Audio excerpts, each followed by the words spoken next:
고진감래라는 말이 있죠. 쓴 것이 다하면 단 것이 온다는 뜻으로 고생 끝에 즐거움이 옴을 이루는 말이라고 해요.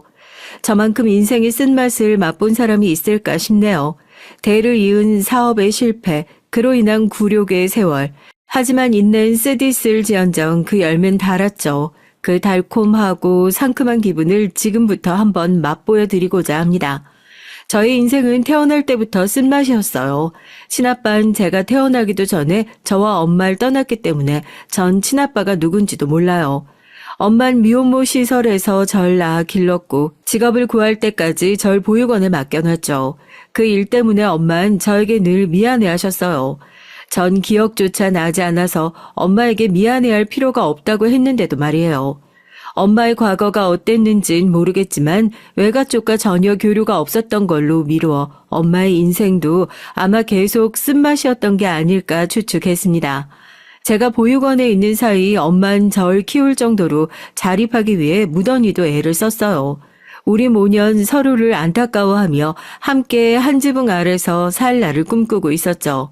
엄마와 새아빠는 제가 초등학교에 들어가기 전 재혼했습니다. 새아빠를 처음 만날 날을 전 아직도 생생히 기억해요. 그날은 이상하게도 하늘이 맑고 햇살이 따스한 게 내리쬐던 날이었습니다. 엄마는 저에게 새아빠가 될 사람을 만나러 간다고 말했어요. 당시 전 새아빠라는 단어조차 어색하고 낯설게 느껴졌죠. 가족은 엄마밖에 없는 채로 살아왔기 때문에 누군가 우리 사이에 들어와 새로운 가족이 된다는 사실은 도무지 와닿지가 않았습니다. 그저 불안했어요. 새아빠가 날 좋아하지 않으면 어떡하지?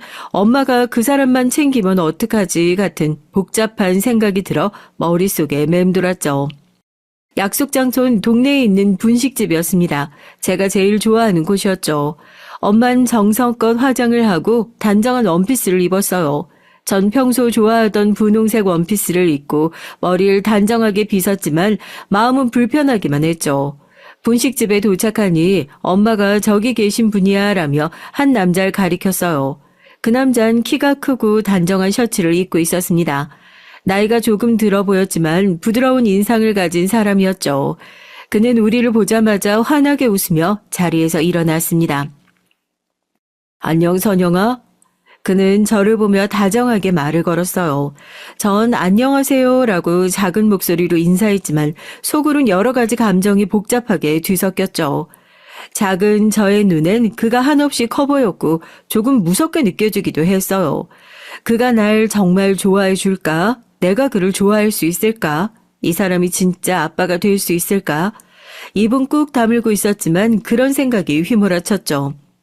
그는 불편해하는 저를 위해 눈을 맞추고 얘기를 걸어왔습니다.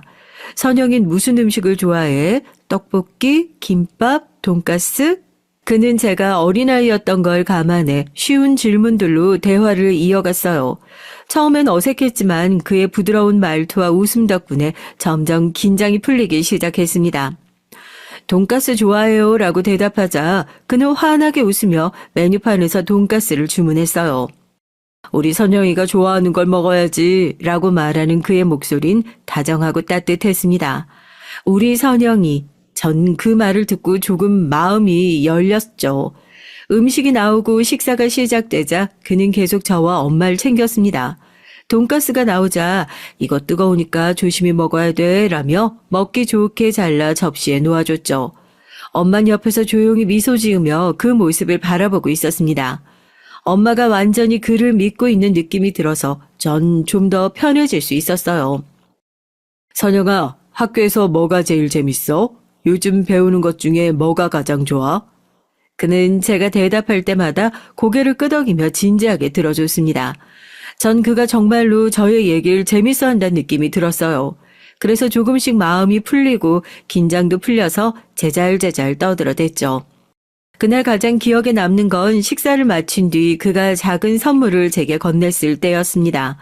포장된 상자를 열어보니 안에는 예쁜 하얀 리본이 달린 머리띠가 들어있더라고요. 그는 우리 선영이한테 잘 어울릴 것 같아서 준비했어. 선영이가 마음에 들면 좋겠다라고 말했죠. 전 그 선물을 받아들고 어쩐지 울컥했습니다.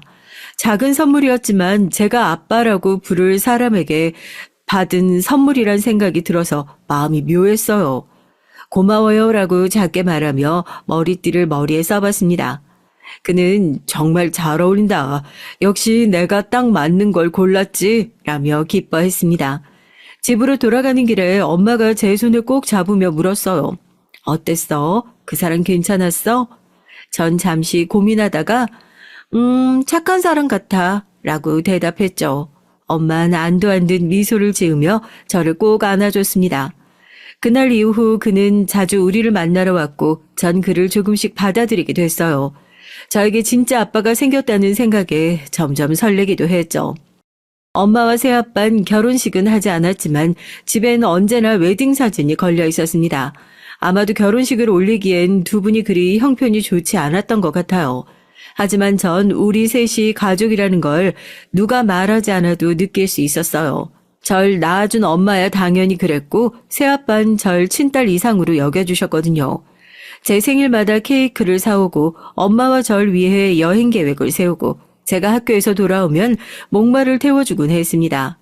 그런 새아빠의 모습이 너무 따뜻하고 믿음직스러웠어요.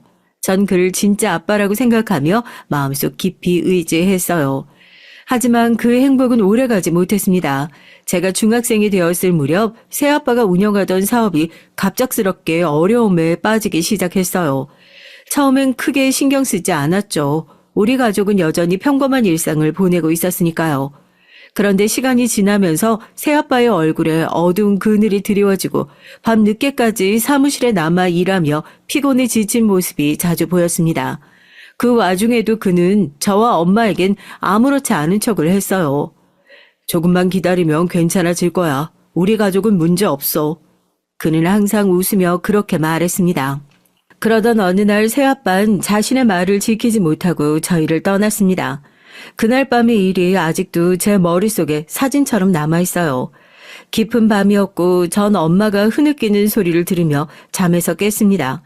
거실로 나갔더니 엄마는 새아빠가 남긴 짧은 편지를 붙들고 눈물을 흘리고 있었어요. 편지엔 미안하다, 더 이상 버틸 자신이 없다. 빚으로 인해 우리 가족을 더 이상 고통 속에 노출시키고 싶지 않다. 날 찾지 마라는 말만 적혀 있었습니다. 전 그 짧은 문장을 읽고도 그 의미를 온전히 이해하지 못했어요. 다만 나를 찾지 마라라는 문장만이 새아빠가 우릴 두고 떠났다는 사실만이 머릿속에 각인됐습니다. 그 이후로 우린 새아빠의 소식을 전혀 들을 수가 없었어요. 집에는 하루가 멀다 하고 빚쟁이들이 들이닥쳤고 엄만 그들을 상대하느라 지쳐갔죠. 전 그때부터 새아빠를 미워하기 시작했습니다. 왜 그가 떠나야만 했는지, 왜 우릴 이렇게 무책임하게 버렸는지 이해할 수가 없었어요. 그는 우리가 가장 필요할 때 사라졌고 저에게 믿음이란 단어를 산산이 부숴버린 사람이었죠. 그렇게 따뜻했던 첫인상과 좋은 기억들이 그가 우리를 버렸다는 사실로 인해 모두 산산조각이 나버렸습니다. 그가 떠난 뒤 전 처음 그와 만났던 그날의 머리띠를 서랍 깊은 곳에 넣어두고 다시 꺼내지 않았어요. 그의 웃음과 다정한 목소리도 더는 떠올리기 싫었고요. 그가 내게 준 첫인상은 너무도 따뜻했지만 그의 선택은 결국 그 모든 기억을 배신으로 얼룩지게 만들었죠. 새아빠가 떠난 뒤 우리 집은 순식간에 무너져 내렸습니다. 그가 남긴 짧은 편지와 텅 빈 방을 보며 엄만 밤새 울기만 했어요. 그때도 전 어렸어서 어떤 상황인지는 정확히 알 수 없었지만 얼마나 심각한 상황인지 정도는 어렴풋이 느낄 수 있었죠. 엄만 새아빠 대신 빚쟁이들을 상대하느라 생계를 책임지랴 새아빠를 원망하면서도 그리워하다 하면서 점점 지쳐갔습니다. 제가 보기에도 엄만 계속 여여갔고 눈에는 항상 붉은 핏발이 서 있었어요. 하지만 그 와중에도 엄만 절 지키기 위해 애썼죠. 너에겐 엄마가 있잖아. 엄마가 다 해결할 거야. 걱정하지 마, 선영아. 엄만 늘 이렇게 말하며 절 안심시키려 했습니다. 하지만 엄마의 얇아진 목소리와 점점 수척해지는 모습이 절 불안하게 만들었어요. 엄만 낮엔 여러 군데서 아르바이트를 했고 밤에는 제가 잠들었을 때 홀로 집안의 서류 더미를 정리하며 빈 문제를 해결하려 애썼습니다. 전 그 모습을 보며 어린 마음에도 엄마가 얼마나 힘든지 느낄 수 있었지만 제가 할 수 있는 일은 그저 조용히 공부를 하고 엄마를 덜 힘들게 하는 것뿐이었어요.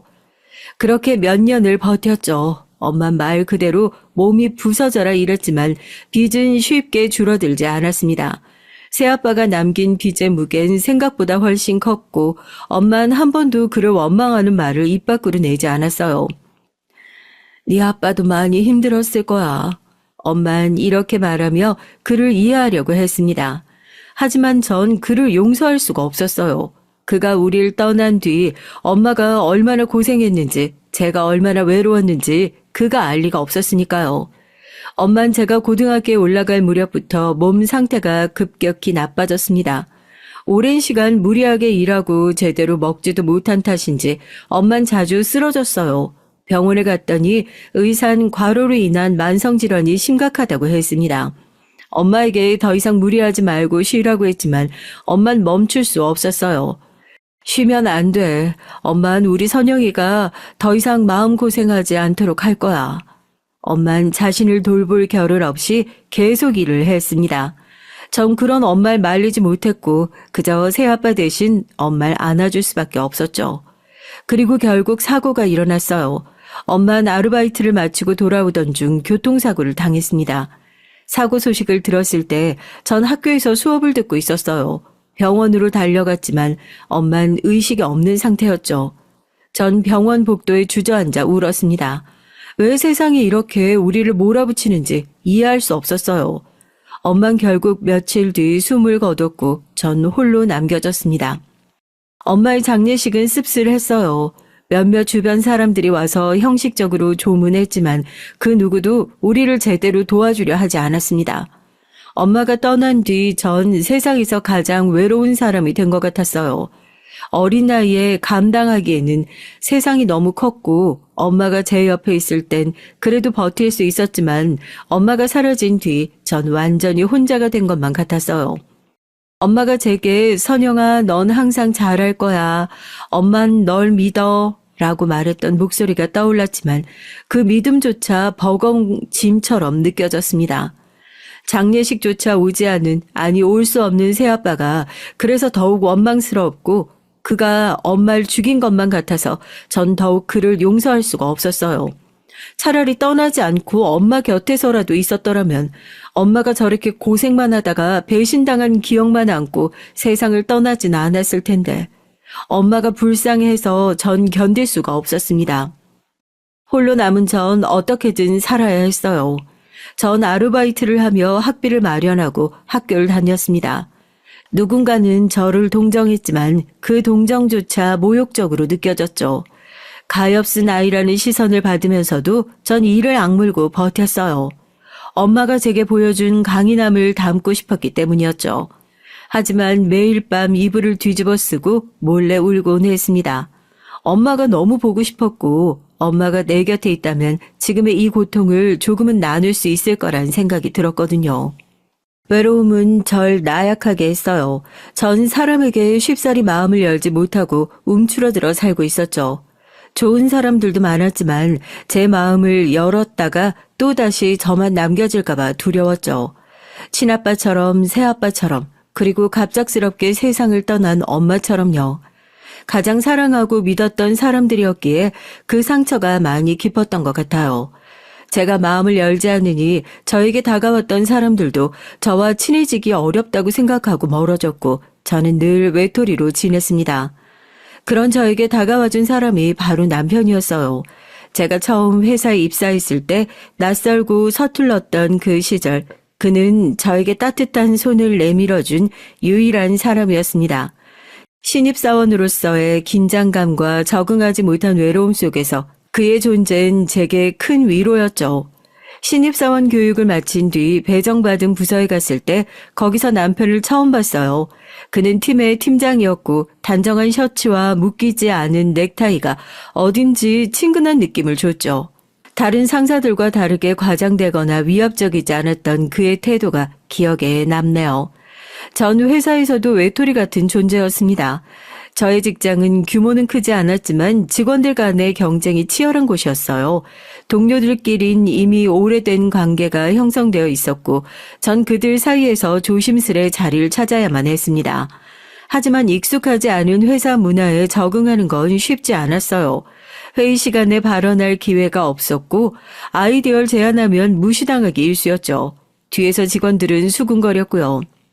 선영 씨는 다가가기가 좀 어렵지 않아? 제가 마음을 열지 못하는 것 때문에 다른 직원들의 오해도 점점 쌓여갔습니다. 혼자 점심을 먹는 게 익숙하던 어느 날 그가 제게 먼저 다가왔어요. 선영 씨, 오늘 점심은 같이 먹을까요?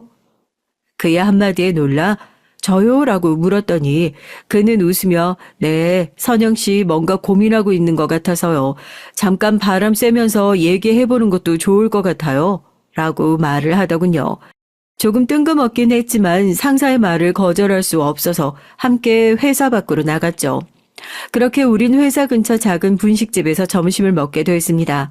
전 제게 요즘 회사 생활은 어때요? 라고 물으며 자연스럽게 대화를 이끌어줬죠. 전 조심스럽게 대답했습니다. 좋아요.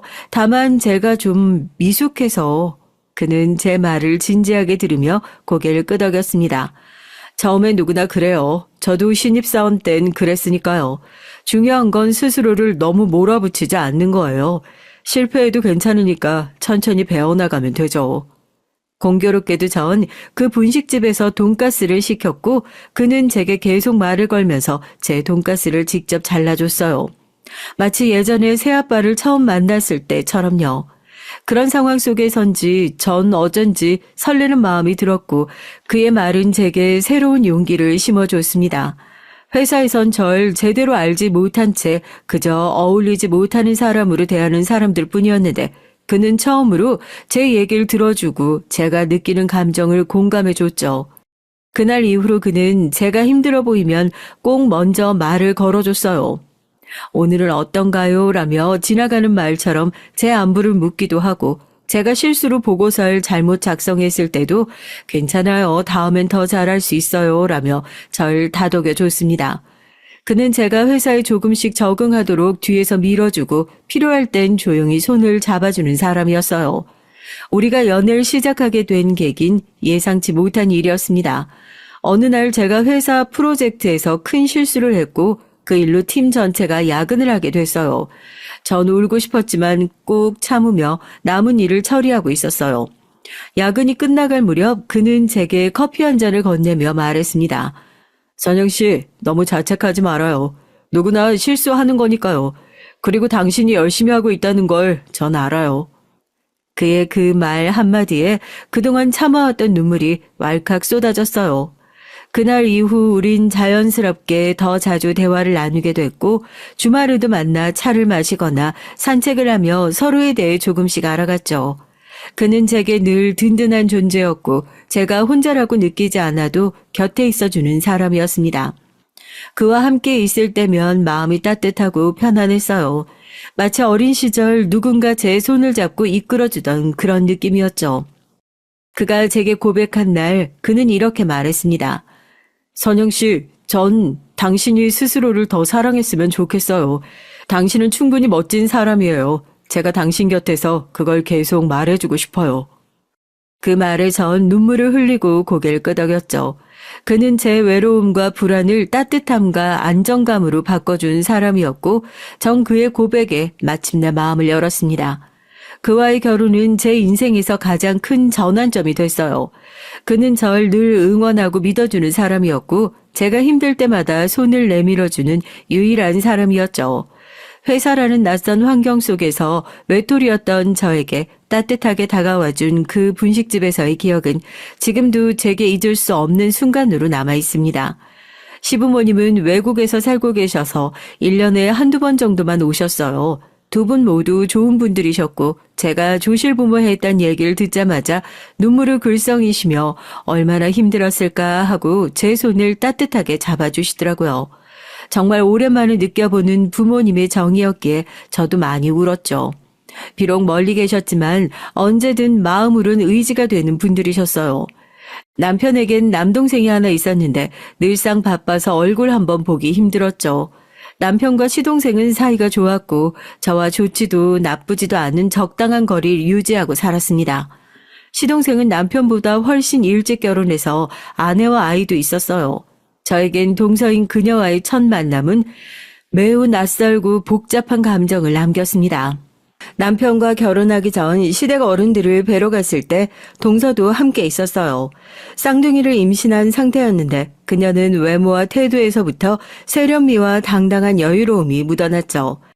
그년 처음으로 만났을 때 웃으며 안녕하세요. 전 이 집의 둘째 며느리예요. 오빠가 드디어 결혼하시게 됐네요. 축하드려요. 라고 밝고 친근하게 말했습니다. 티 없이 자란 듯한 그 말투와 거리낌 없는 미소는 친절해 보였지만 어딘가 모르게 절 가늠하는 듯한 눈빛이 느껴졌어요. 그녀는 늘 완벽한 스타일링에 고급스러운 옷차림을 하고 있었죠. 첫 만남에서도 비싼 브랜드의 가방을 들고 있었는데 그때 전 무심코 제 오래된 가방과 비교하며 주눅이 들었어요. 하지만 그녀는 친절했고 전 그녀의 그런 태도에 처음엔 고마움을 느꼈습니다. 오빠랑 사내 커플이었다고요? 오빠랑 어떻게 만나셨는지 들어보고 싶어요. 라며 적극적으로 대화를 이끌어갔어요. 전 조금 마음을 놓고 남편과의 만남에 대해 얘기를 했죠. 제가 회사에서 일하는 평범한 사무직 직원이라고 말했을 때 그녀는 아, 그러시구나. 요즘 여자들도 이렇게 열심히 일해야 하잖아요. 저도 옛날에 잠깐 회사 다녔었는데 그땐 일이 너무 힘들어서 바로 그만뒀어요. 라고 웃으며 말했죠. 그녀는 이어 전 부모님이랑 남편 운이 좋아서 제대로 회사에 다녀본 적이 없었거든요. 형님같이 직장생활 열심히 하는 분들이 정말 대단하신 것 같아요. 라고 하는 겁니다. 그 순간 전 그녀가 저를 부드럽게 깎아내리고 있다는 걸 느꼈지만 대놓고 반박할 수도 없어서 그냥 미소로 넘겼죠. 왜 여자들끼리의 보이지 않는 기싸움 있잖아요. 그녀는 그런 기싸움에 아주 능한 사람이었습니다. 결혼 후 시댁의 행사나 가족 모임에서 동서는 늘 자신이 우위에 있다는 걸 자연스럽게 드러냈어요. 명절 때 항상 고급스러운 선물을 사오며 식당에선 시댁 어른들에게 시동생 사업 얘기를 자랑스럽게 늘어놨죠. 이번에 우리 남편이 해외 프로젝트를 성공적으로 마무리해서 이번 해에도 실적이 정말 좋을 것 같아요. 그녀는 이런 말을 하며 절 힐끗 쳐다봤어요. 마치 언니는 어때요? 라고 묻는 듯한 시선으로요. 처음엔 그녀의 그런 태도가 단순한 자랑이라고 생각했습니다. 하지만 시간이 지나면서 그녀의 말 속엔 절 은근히 무시하는 뉘앙스가 깃들어 있다는 걸 알게 됐죠. 한 번은 제가 남편이 요즘 일이 바빠서 힘들어요 라고 했을 때 그녀는 오빠가 그동안 너무 애쓰셨죠. 근데 요즘 경제가 어려우니 다들 힘든가 봐요. 저희도 걱정은 되는데 그래도 다행히 남편이 능력이 있어서 아직은 큰 문제 없어요. 라고 말을 했어요. 겉으로는 걱정하는 척 했지만 사실은 우리 형편을 은근히 비교하는 말투였습니다. 가장 기억에 남는 일은 명절에 벌어진 작은 사건이에요. 시댁 식사 자리에서 동선 항상 가족들의 중심에 서 있었고 제가 한 요리보다 그녀가 사온 고급 음식들이 더 주목받는 일이 흔했죠. 어느 날 제가 힘들게 준비한 음식을 어른들께 내놓았을 때 동서는 와, 언니 요리 정말 잘하시네요. 요즘은 이렇게 집에서 다 준비하는 게 쉽지 않을 텐데 전 그냥 배달 음식 더 선호해요. 퀄리티도 좋고 시간도 절약되잖아요. 시간과 노력을 돈으로 사는 거죠. 라고 말했어요. 겉으론 칭찬하는 것처럼 보였지만 본인의 부를 과시하며 저의 노력을 하찮게 보는 태도가 분명 느껴졌습니다. 그런 일이 반복되다 보니 저는 점점 그녀와의 대화에서 주눅이 들었어요. 그녀는 제가 뭔가를 말하면 아, 그런 일이 있었군요. 라며 무관심하게 넘기곤 했어요. 나중엔 아예 무시하기도 했고요. 전 그녀가 왜 절 그렇게 무시하는 태도를 보이는지 이해할 수 없었습니다. 우리가 경쟁 상대도 아니고 그저 가족일 뿐인데 왜 절 그렇게 가볍게 대하는지 알 수가 없었죠. 시동생의 사업이 잘 되는 것이 자극이 됐을까요? 어느 날 남편은 문득 회사 생활에 염증을 느끼기 시작했습니다. 사실 남편은 회사에서도 꽤나 야심찬 사람이었지만 회사 내에서 그 야심을 채우기 위해 한계가 있었죠. 남편은 저에게 회사 그만두고 사업이나 할까 하고 지나가듯 말하더군요. 하지만 전 새아빠의 사업으로 인해 집안이 풍비박산 났던 기억이 떠올라 사업만은 결사 반대했어요. 지금 우리 둘이 벌어도 풍족하고 당신 승진도 아무 문제 없는데 이것들 다 포기하고 이제 와서 사업 시작하기에는 그동안 쌓아놓은 게 아깝지 않아요? 남편은 제 설득에 수긍하는 듯 했지만 그렇다고 사업 욕심을 포기한 건 아니었어요. 몇 번 비슷한 투로 사업에 대한 얘기를 하더니 제가 아이를 임신하고 있던 어느 날 갑자기 폭탄 선언을 했습니다. 회사 그만뒀어. 전 우리 아이도 곧 태어날 텐데 갑자기 회사를 그만두면 어떡해요 하고 화를 냈고 남편은 더 늦기 전에 그만둔 거야. 우리 아이에게 더 많은 재산을 물려주려면 하루라도 빨리 사업을 시작하는 게 맞다고 생각해 라고 하더군요. 이미 그의 결심은 확고했고 제가 꺾기엔 역부족이었어요. 전 새아빠의 전철을 밟지 않기만을 바라며 남편의 좋은 뜻을 타이르기로 했죠. 이미 회사를 다니면서 남몰래 사업을 준비해왔던 남편은 무역업에 뛰어들었고 해외 시장 개척에 열정을 불태웠습니다. 처음엔 저도 그런 남편을 믿고 응원했죠. 남편은 부지런히 해외에 전시회에 참석했고 바이어들과 접촉하며 상품 라인을 늘려갔습니다. 전 그런 남편을 지켜보며 조금만 더 버티면 새오빠와 달리 성공을 거둘 수도 있을 거야 라고 긍정적으로 생각했어요. 작은 성공도 몇 번 있었죠. 새로운 거래처를 확보하고 투자를 논의하던 시절도 있었고요. 일이 바빠지자 남편은 저에게도 회사를 그만두고 자신의 일을 도와주길 요구했어요. 저도 남편의 사업에 뛰어들었고 매출이 눈에 띄게 증가했을 때면 우리 둘 다 마음속에 쌓인 피로가 뿌듯함으로 바뀌곤 했습니다. 주위 사람들에게도 성공가도에 올랐다는 평을 듣기도 했어요. 덕분에 저도 불안을 조금 거두고 남편을 통해 더 밝은 미래를 꿈꿀 수 있었죠. 우리는 새로운 거래처를 마련하고 머리를 맞대고서 프레젠테이션을 준비하며 투자자들과 긴밀하게 접촉하는 일상을 보냈습니다. 하지만 세상 일이 뜻대로 되지 않듯 남편의 사업 역시 예기치 못한 변수에 부딪히고 말았죠. 처음엔 거래처 중 하나가 갑자기 약속을 어겨 대금 지급이 늦어졌어요. 조금 흔들리긴 했지만 그것까진 문제가 되지 않았죠. 그러나 연이은 경기 침체와 해외 파트너의 계약 파기, 그리고 운송 문제로 인한 물류 대란까지 겹치면서 남편의 사업은 기울기 시작했습니다. 남편은 필사적으로 자금을 구하려고 했었고 여기저기서 돈을 빌리며 버텨보려 했어요.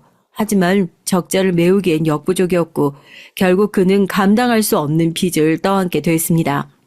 그 과정에서 저도 긴장과 스트레스에 시달렸고요. 집안에 늘 불안한 분위기가 감돌았고 남편은 점점 예민해졌어요.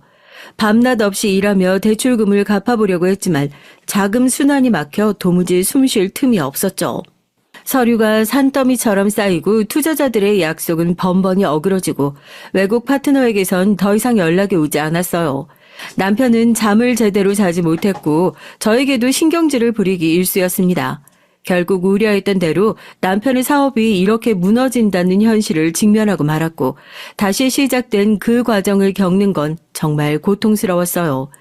그는 여기저기서 돈을 빌리며 버텨보려 했지만 한계가 있었고 그에 매달리는 손마저 뿌리치듯 등을 돌리는 사람들이 늘어갔죠.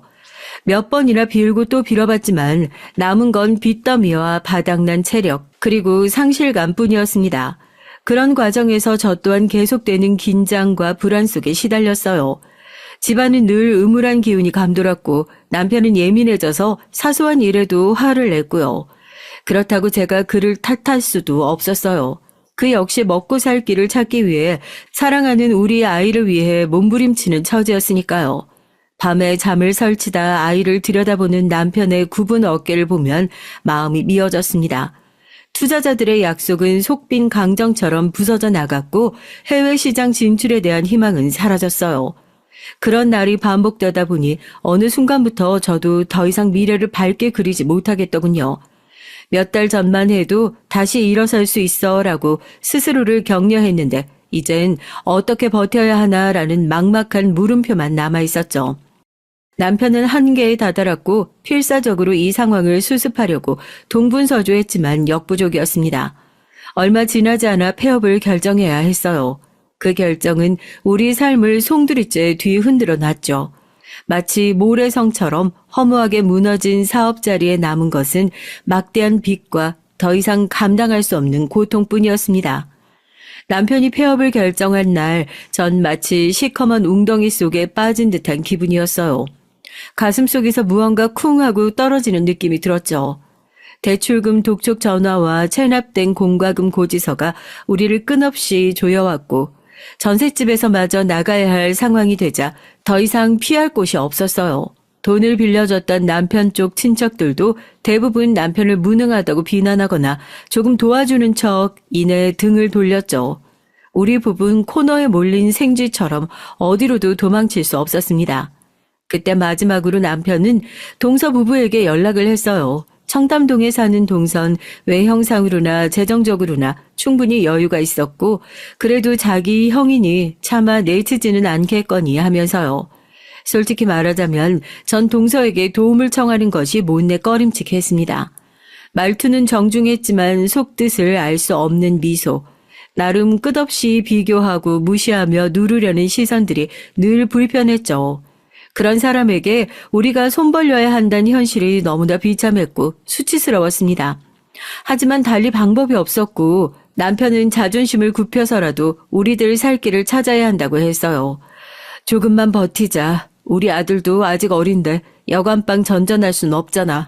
그래도 좋은 집에서 사촌들이랑 지내는 게 더 마음 편하지 않겠어? 결국 우린 청담동 동서의 집 문턱을 넘었습니다. 동선 겉으로는 형님 힘들었죠. 괜찮아요. 얼마든지 있어도 돼요. 라고 말했어요. 하지만 그 말 뒤에 잘린 묘한 우월감과 내가 이렇게 베푸는 사람이야 라는 기류를 느낄 수 있었습니다. 그녀의 남편, 시동생은 무표정한 얼굴로 절 스쳐 지나갔죠. 전 입술을 깨물며 아이를 다독이고 진가방을 옮겼어요. 남편은 고개를 떨군 채 한숨을 내쉬었고요. 동서의 집은 상상 이상으로 넓고 화려했습니다.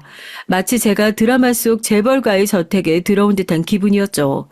값비싼 예술품과 번쩍이는 샹들리에 고급 가구들과 대리석 바닥이 한 번에 눈에 들어왔습니다. 얘기를 들어보니 시동생의 사업이 굉장히 잘 된 것도 있었지만 애초에 이 집은 결혼 때 동서가 해온 것이라고 하더군요. 시댁도 잘 사는 축에 속했지만 동선의 집안은 그 이상이었어요. 지금껏 절 무시해했던 이유가 한편으론 납득이 가더라고요. 그 모든 상황은 절 더 초라하게 만들었습니다. 애초에 가진 것도 없었지만 이렇게 절 무시하던 사람의 호의와 동정에 기대에 살아야 하는 신세라는 것에 씁쓸함이 차올랐어요. 하지만 남편의 말처럼 우리 아들을 여관방에 전전하게 하며 살 수는 없었기에 애써 좋은 방향으로 생각하고자 다짐했습니다. 그래도 우리 세 식구 헤어지지 않고 살 수 있고 아이가 좋은 집에서 좋은 학교에 다닐 수 있으니 형편이 나아질 때까지 자존심을 버리지 말자고 말이에요. 전 동서에게 집세라도 주면 좋은데 우리 형편이 이래서 대신 가사도우미 일을 내가 할게요. 동서가 가사도우미 월급이라도 줄일 수 있게 라고 말을 했죠. 동서는 그러지 않으셔도 돼요. 편히 계세요 하며 저에게 친절하게 대하듯 했습니다. 하지만 그 친절은 오래가지 않았어요. 시간이 지나면서 동선 제가 집안일을 돕는 것을 당연하게 여기고 그거 좀 해주세요, 차 좀 가져와요 같은 말을 자연스럽게 던지기 시작했습니다. 전 그때마다 가슴속에 분노와 슬픔이 뒤섞인 감정을 억눌러야 했어요. 그래도 지금은 이곳에서 살 곳을 마련해 준 것만으로도 감사해야지. 스스로를 그렇게 합리화하면서 굴욕감을 삼켰습니다. 동서집에 들어온 뒤 제 감정은 매일 소용돌이 쳤어요. 화려한 외양에 눌려서 마치 제가 유령처럼 투명 인간이 된 기분이었죠. 조카들을 학교에 데려다주고 집안 곳곳을 정리하면서 제 존재는 그저 일손 이상의 의미를 갖지 못했습니다. 동선 제가 불쌍해서 재워주는 게 아니라 어쩌면 그 우월감에 취해 날 이용하고 있다는 생각마저 들었어요. 그래도 별 수 없었죠.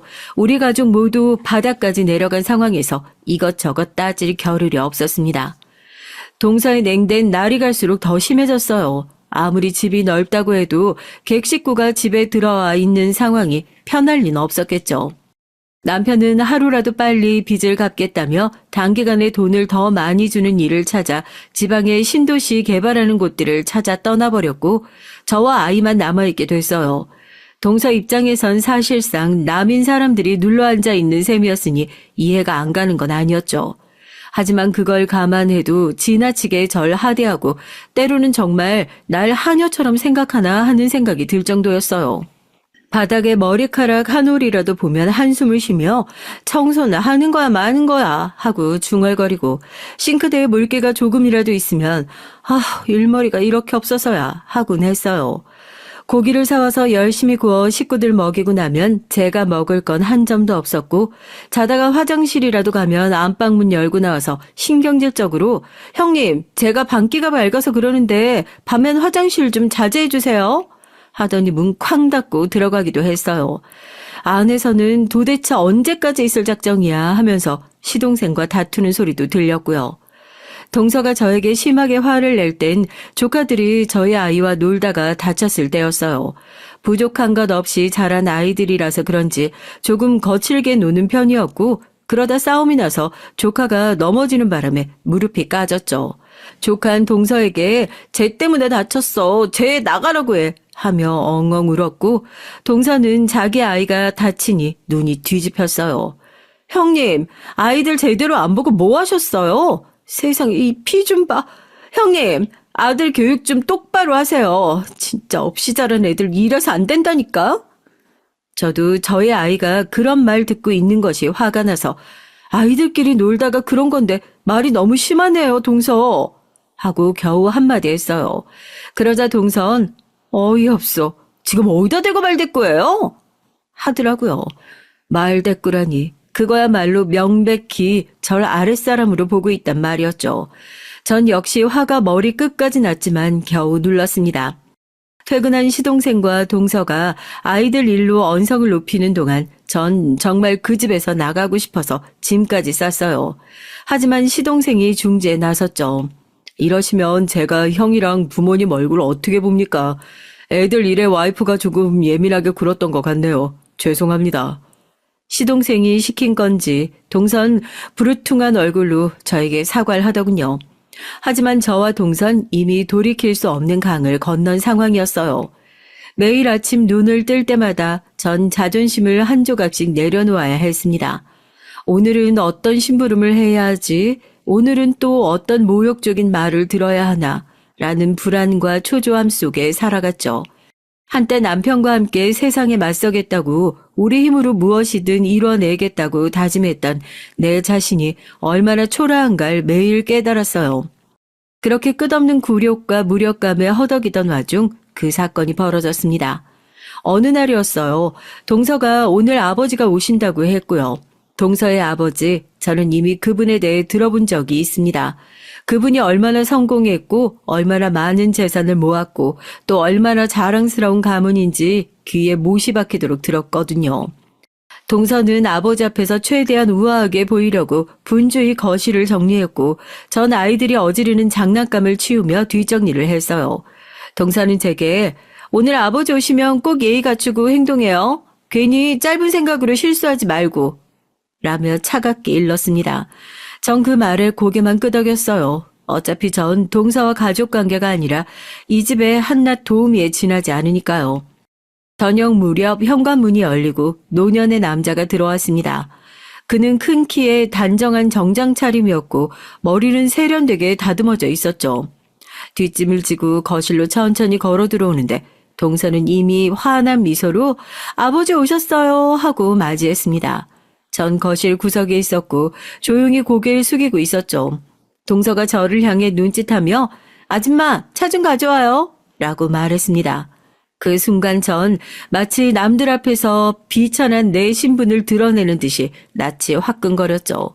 평소에도 날 하인 부리듯 했지만 저에게 아줌마라니 아무리 그래도 그렇게 절 부르는 적은 없었거든요.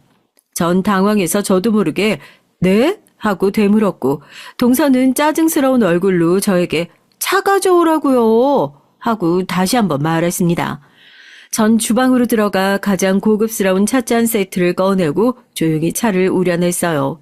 마음이 가라앉지 않았습니다. 심장이 쿵쾅거렸어요. 동서의 아버지에게 전 동서의 명령에 따르는 하찮은 도우미 아줌마로 비춰질 테니까요. 주전자에서 김이 나오는 모습을 바라보며 전 눈물을 겨우 삼켰습니다. 비참한 기분과 완전히 짓밟힌 자존감 때문에 이대로 어디론가 사라지고 싶었어요. 하지만 도망칠 곳은 어디에도 없었기에 전 손에 찻잔과 티포트를 든 채 거실로 걸어 들어갔습니다. 거실로 들어서자 동사와 회장님이 얘기를 나누고 있었어요. 아버지, 요즘 사업은 어떻게 되세요? 최근에 신제품 출시 광고 보고 정말 대단하다고 생각했거든요. 동서가 저에게 눈짓하며 의기양양하게 물었죠. 회장님은 고개를 끄덕이며 그럭저럭 잘 되긴 하는데 옛날만큼 마음 편한 날이 없구나 하고 중얼거렸죠. 전 그들 말에 조용히 차를 내려놓고 물러서려고 했어요. 그런데 그 순간 회장님의 시선이 제게 꽂혔습니다. 그는 무언가 믿을 수 없는 광경을 목격한 사람처럼 커다란 눈으로 날 바라보고 있었죠. 그분의 입술이 파르르 떨리며 눈에 눈물이 맺히기 시작했어요. 선영아. 그분이 제 이름을 불렀습니다. 전 머리가 하얗게 돼버렸어요. 왜 이분이 내 이름을 알지? 전 두근거리는 심장을 부여잡고 그분을 바라봤습니다. 동서는 이해할 수 없다는 표정으로 아버지 아는 사람이세요? 라고 물었어요. 회장님은 흐느끼는 목소리로 선영아, 내 딸, 내가 얼마나 널 찾았는지 모르겠지? 라고 말했습니다. 전 믿을 수가 없었어요. 그와의 기억을 애써 잊으려고 노력했던 탓인지 이 사람이 내 새아빠였던 사실을 깨닫는데 몇 초가 걸렸습니다. 어릴 적 새아빠는 사업 실패 후 나와 엄마를 버리다시피 했고 그와의 인연은 끊겼죠. 그 뒤로 그는 어떤 소식도 들리지 않았고 엄마의 장례식에서조차 나타나지 않았어요. 내가 기억하는 새아빠는 이제 더 이상 따뜻하고 다정한 사람이 아니었습니다. 그는 배신자였고 약속을 지키지 못한 가장이었어요. 저는 이미 그 도려내고 싶은 과거를 잊었다고 생각했는데 그가 눈앞에 이렇게 성공한 중견기업 회장님으로 다시 나타나다니 이건 말도 안 되는 일이었죠. 한순간에 모든 감정이 복잡하게 뒤섞이는 걸 느꼈습니다. 그가 내 새아빠였다는 사실을 깨달은 순간 그저 화만 난 게 아니었어요. 혼란스러웠습니다. 제가 미워했던 그 사람이 눈물로 절 부르는 모습은 너무 낯설었거든요. 전 찻잔을 떨어뜨리고 말았습니다. 찻잔은 요란한 소리를 내며 깨졌고요. 하지만 그 소리로 인해 현실을 인지했고 마침내 눈물이 왈칵 쏟아졌습니다. 아빠? 동서는 경악한 표정으로 무슨 말도 안 되는 말씀이세요, 아버지. 저 여자가 아버지 딸이라뇨. 하고 외쳤어요. 회장님, 아니 새아빤 천천히 자리에서 일어나더니 제게 다가왔습니다. 그는 제 어깨에 손을 올리고 흐르는 눈물을 닦으며 선영아, 내가 정말 미안하다. 너와 네 엄마를 버리고 도망친 과거를 매일 밤 후회했어. 내가 사업에 실패하고 나서 너희를 지켜주지 못했고 그 길로 너희와 인연을 끊었지만 사실 난 평생 너희 모녀를 잊지 못했어. 라고 말했죠. 전 그 말을 듣는 순간 가슴 한구석에서 억눌려 있던 감정들이 폭발했습니다. 분노와 슬픔, 그리움과 증오가 뒤섞여 나를 덮쳐왔어요. 전 눈물을 참으려 했지만 도저히 참을 수가 없었죠. 왜 이제야 나타나셨어요? 왜 이제야? 하고 외쳤습니다.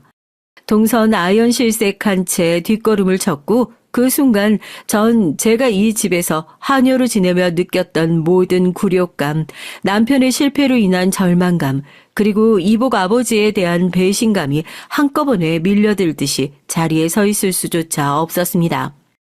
주저앉은 절 안으며 새아빠는 눈물을 흘렸어요. 그가 내뱉은 후회의 말들은 제가 오랫동안 원하던 사과이자 해명이었습니다. 그는 말했어요. 내가 겨우 빚을 해결하고 너희를 찾으려고 했지만 이미 너희는 사라지고 난 뒤였어. 네 엄만 세상을 떠나고 넌 흔적도 찾을 수가 없었지. 난 폐인이 되어 한동안 정신도 차리지 못했단다. 그러다 겨우 재기해서 다시 사업을 일으켰고 돈을 벌었지만 그 돈이 무슨 소용이 있었겠니? 널 찾지 못하면 난 죽을 때까지 가슴에 멍이 든 채 살아가야 했어. 그런데 이렇게 우연히 여기서 널 만나다니 이건 하늘이 주신 기적이라고밖에 설명이 안 되는구나. 그는 나에게 떠난 이유에 대해 털어놨습니다. 사업 실패 후 그는 빚쟁이들에게 협박을 받았고 그들이 저와 엄마를 들먹이며 위협하는 상황이 벌어졌다고 했어요. 그는 저와 엄마가 다칠까봐 스스로 모든 책임을 안고 떠나기로 결심했다고 했죠. 떠난 뒤에도 그 역시 고통스러운 시간을 보냈다고 했습니다. 일용직으로 버티며 빚을 갚아가던 그는 우연히 사업 재기의 기회를 잡아 결국 성공했지만 그 성공이 그를 행복하게 하지는 못했다고 했어요. 그는 매일 밤 저와 엄마를 떠올리며 후회했다고 했습니다. 그때 떠나지 않았으면 너희를 지킬 수 없었을 거야. 하지만 떠난 뒤에도 너희를 떠올리지 않은 날이 없었다. 딸을 낳은 후에도 계속 네가 떠올라서 더욱 딸아이에게 사랑을 쏟았지. 그의 말은 진심으로 들렸습니다. 하지만 그렇다고 그의 선택을 쉽게 용서할 수는 없었어요. 그의 부재는 저의 인생에서 너무 큰 상처로 남아있었으니까요. 그래도 그의 진심이 느껴졌던 건 사실이었습니다. 그는 우리를 위해 떠났다고 말했지만 결국 자신의 두려움과 무책임으로부터 도망친 거란 사실도 알고 있었어요.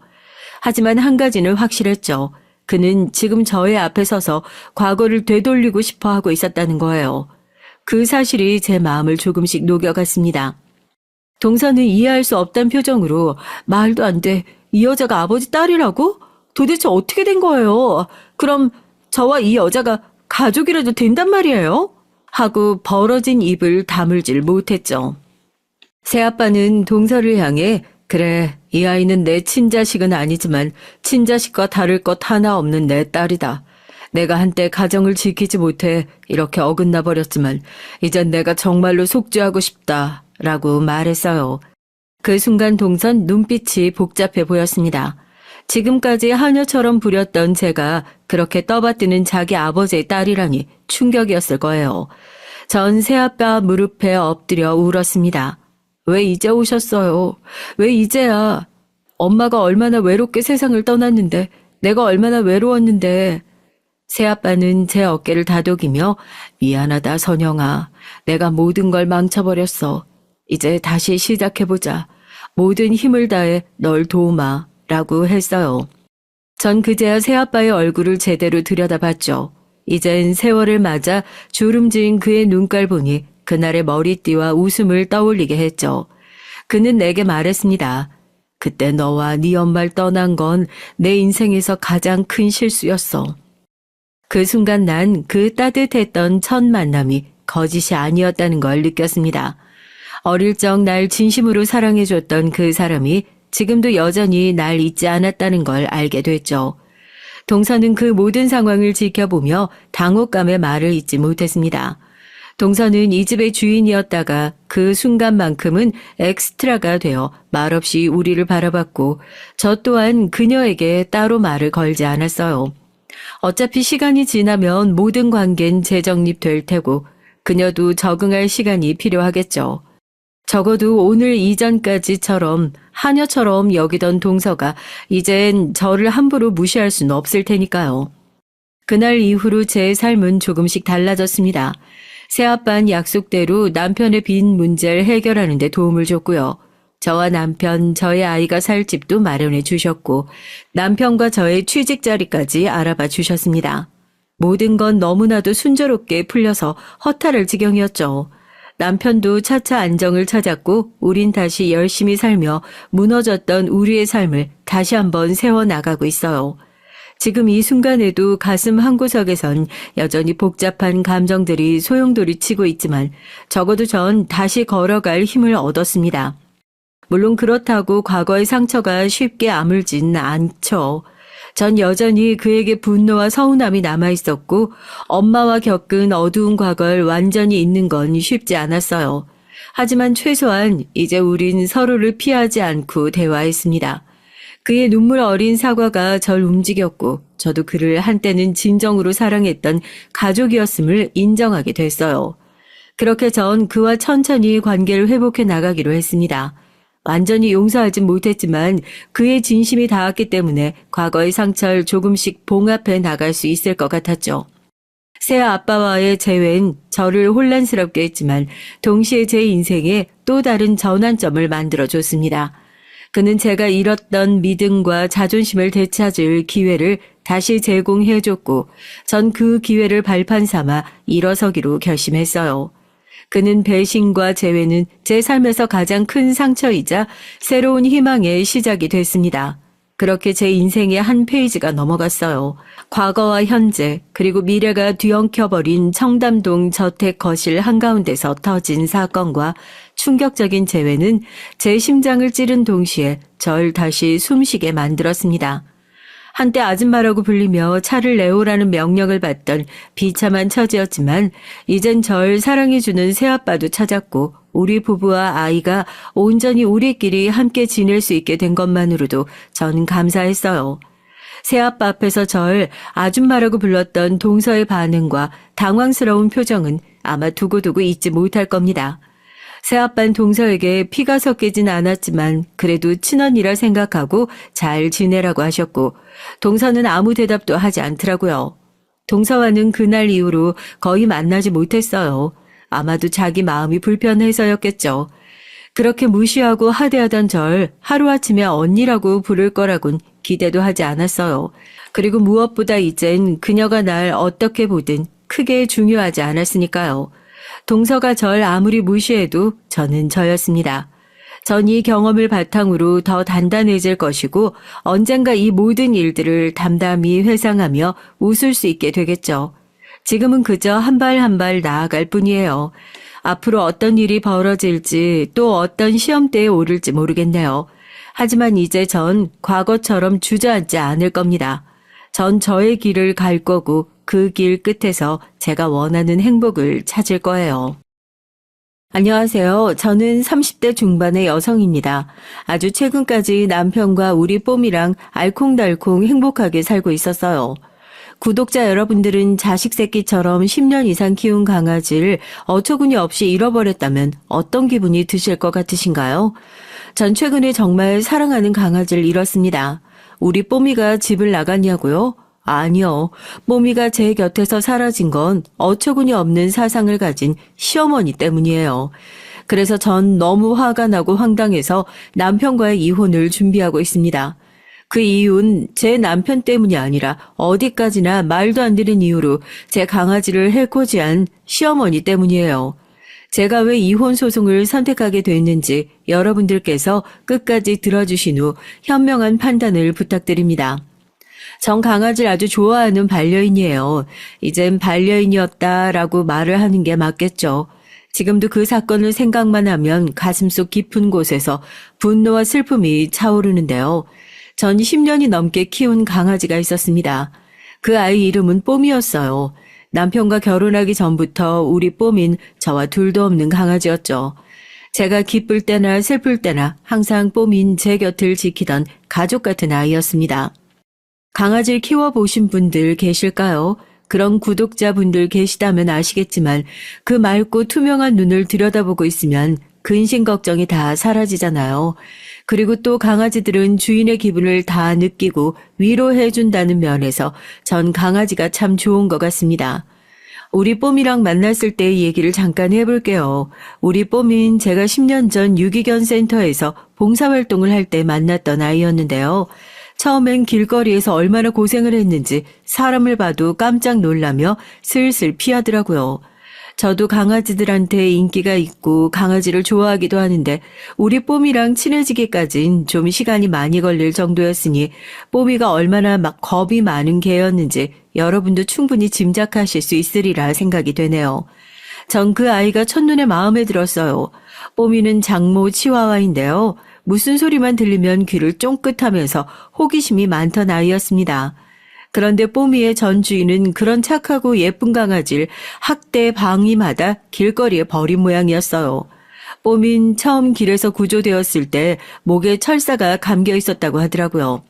저도 그 유기견 센터의 소장님에게 들을 정도라 몰랐는데 전 주인이 인플루언서였나 봐요. 그래서 강아지로 돈 좀 벌어볼까 해서 뽐이를 입양했는데 조회수가 나오지 않자 개를 학대하고 밥 안 주고 사료값을 못 대니까 애를 길에 내버렸던 것 같다고 하더라고요. 그 사연을 듣고 전 뽐이가 너무 불쌍해지더라고요. 어떻게든 뽐이의 마음을 돌려서 제가 같이 살아야겠다는 생각이 마구마구 드는 거였습니다. 반려인에겐 그런 때가 있다고 하잖아요. 아, 이 아이는 내 식구다라는 마음이 들 때 말이에요. 그래서 전 소장님에게 부탁을 드렸습니다. 저 뽀미 입양해도 될까요? 제가 뽀미 마음속의 상처 깨끗하게 낫게 해주고 싶어요. 그리고 우리 뽀미가 행복하게 살기만 바라는 마음으로 잘 보살펴 줄게요. 네, 소장님. 정말 그렇게 해주실 수 있으시겠어요?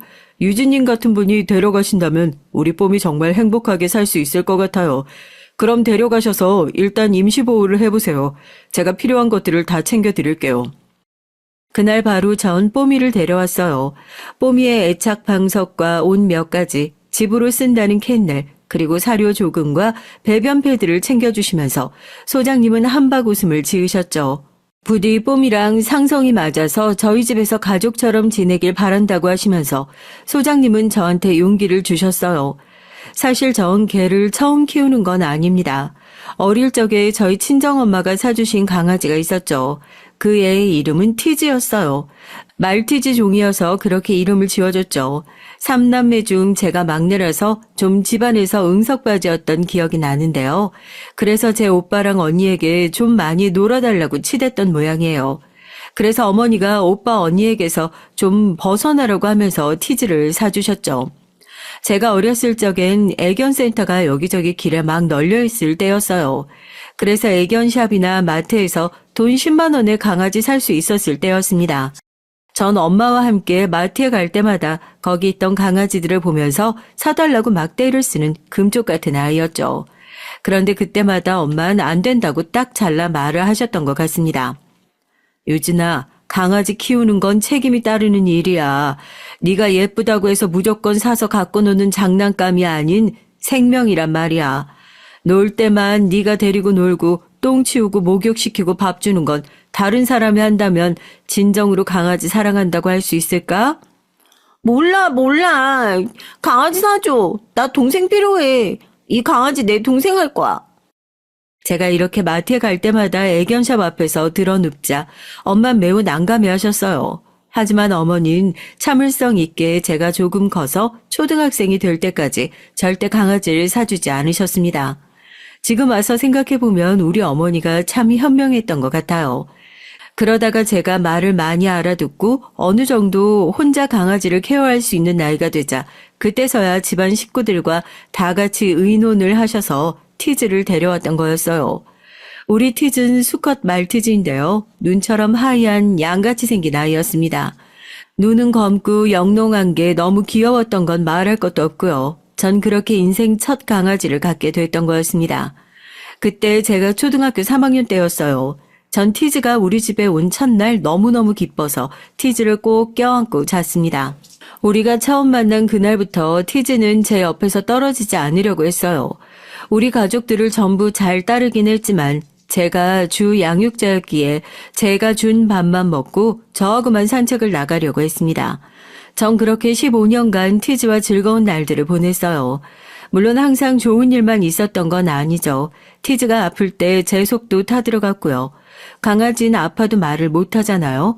그러니까 어디가 아픈지도 몰라서 티즈에게 물어보고 싶었던 적도 한두 번이 아니었습니다. 그땐 정말 강아지 말 번역기가 있다면 돈이 얼마가 들어도 사고 싶을 정도였어요. 티즈야, 네가 말을 할 수 있으면 얼마나 좋을까?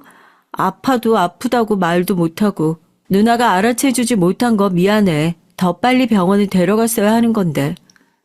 그러게 말이야, 유진아. 티즈는 말 못하는 동물이니 네가 좀 더 세심하게 보살펴줘야 돼. 엄만 너희 3남매 어릴 때 그렇게 키웠다. 밤에 잠도 못 자고 열이 오른 너희들을 밤새 간호한 적이 한두 번이 아니야. 그래도 너희들이 유치원 들어가고 나서부턴 좀 수월해졌으니까 티즈도 좀 크면 잔병치레 안 할 거야. 그렇게 제 동생으로 우리 집안의 막내 아들처럼 티즈는 저희 가족들 속에 녹아들어갔어요. 그러다 제가 25세 대학 졸업을 할 때쯤 티즈는 노안으로 무지개 다리를 건넜습니다. 전 티즈의 마지막을 생각하면 아직도 눈물이 나오는데요. 귀도 잘 안 들리고 늙어서 눈도 안 보이던 티즈는 제가 안아줘야 잠을 잤고 제가 밥을 줘도 잘 먹지 못하고 토하기 일쑤였어요. 날이 갈수록 약해지는 그 아이를 보는 것은 정말 고통스러웠습니다. 그러다가 티즈는 어느 날 새벽 조용히 강아지 나라로 떠나고 말았죠. 전 티즈의 임종을 지키지 못했다는 것이 자책감을 가지게 됐습니다. 엄마, 우리 티즈 나 자는 동안에 얼마나 낑낑댔을까? 그런데 난 알지도 못하고 잠이나 쿨쿨 자고 있었어. 어떡하면 좋아? 우리 티즈 이제 못 보는 거겠지? 아니야, 유진아. 천국에 가면 네 강아지가 마중 나온다고 하지 않니? 티즈는 친구들과 강아지 나라에 잘 있을 테니까 걱정하지 마. 네가 이렇게 매일 울면 그의 편히 잠들지 못할 거야. 그러니까 울지 말고 이제 밥 좀 먹어. 전 티즈의 장례를 치르고 일주일 동안 밥도 먹는 둥 마는 둥 하고 침대에 누워서 울기만 했어요. 펜로스 증후군이라고 하던가요. 아무튼 티즈를 잃은 슬픔은 절 너무나도 우울하게 만들었죠. 어딜 가도 우리 티즈와 함께했던 모습이 눈에 밟혀서 전 길에서도 바보처럼 울고 그 애와 돌아다녔던 산책길을 매일 미친 듯이 돌아다녔습니다. 빨간 티즈의 목줄을 잡고 말이에요. 그렇게 처음으로 강아지를 잃은 슬픔을 혹독하게 치른 후에 전 다시는 개를 기르지 않겠다고 결심했어요. 그런데 제가 봉사를 하러 갔었던 유기견 센터에 있던 뽀미가 저의 마음속으로 들어온 것이었습니다. 전 당황했죠. 이제 티즈를 잃을 때처럼 강아지를 먼저 보낸다면 견딜 수 없을 것 같은데 그래도 저 뽀미의 눈을 보고 있으면 온갖 근심 걱정이 다 사라지는 걸 어쩌겠어요. 그래서 전 마음을 굳게 먹고 뽀미를 데려왔습니다. 그 당시 전 지방에 있는 학교로 발령이 나서 혼자 자취를 하고 있었어요. 전 초등학교 선생님으로 일을 하고 있었습니다. 엄마가 하라는 대로 교대를 나와서 초등학교에 부임하게 됐죠. 제가 첫 부임이 결정되고 발령을 기다릴 때 티즈가 죽었어요. 그래서 그때 세월이 어떻게 지나갔는지도 잘 모를 정도입니다. 전 음악 선생님인데요. 아이들을 좋아하기도 했지만 가끔씩 너무 짓궂은 남자애들이 있어서 그게 고민이었죠. 그 애들은 정말 중학생처럼 덩치도 크고 선생님들을 존경하는 눈빛도 없고 왠지 절 위축되게 하는 아이들이었습니다. 그런 애들이 한 반에 한두 명씩은 있었어요. 선생님, 왜 이렇게 키가 작아요? 선생님 맞아요? 와, 진짜 내 동생만 한 것 같아. 쌤, 어렸을 때 우유 안 먹었나 보다. 그러면서 뭘 우리한테 우유 많이 먹으라고 잔소리를 해요? 선생님이 많이 먹어보시지.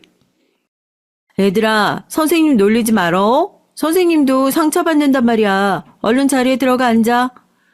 전 어릴 적에 또래 애들보다 키가 작은 아이였어요.